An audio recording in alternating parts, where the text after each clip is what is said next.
क्या आपका skin tone जो है वो बहुत ज़्यादा अनइवन रहता है? आप देखते हैं बहुत ज़्यादा पिगमेंटेशन होना शुरू हो गई है आपके मुँह पे और आपका स्किन टोन जो है वो अनइवन है, मैच नहीं करता और आप इसकी वजह से बहुत ज़्यादा परेशान हैं। तो चिल्तन प्योर आपके लिए एक सिंपल सॉल्यूशन लेकर आया है जो कि है एंटी पिगमेंटेशन क्रीम और एंटी पिगमेंटेशन सीरम।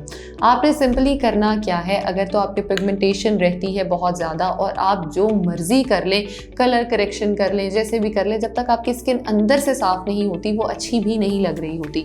आपने सिंपली करना क्या है, डेली बेसिस पे 2 टाइम्स अ डे क्रीम को अप्लाई करना है और अगर हम सिरम की बात करें तो सिरम के आपने 2 to 3 ड्रॉप्स अपने हाथ पे लेने हैं और अपनी स्किन पूरे फेस पे आप अप्लाई कर लीजिए ताकि एक्सेलेंट रिजल्ट जो हैं वो आप अपनी पूरी स्किन टोन पे ले सकें और रिंकल्स को, अपने पिगमेंटेशन को बाय बाय कहिए और अपनी हेल्दी स्किन को वेलकम कीजिए। Thank you.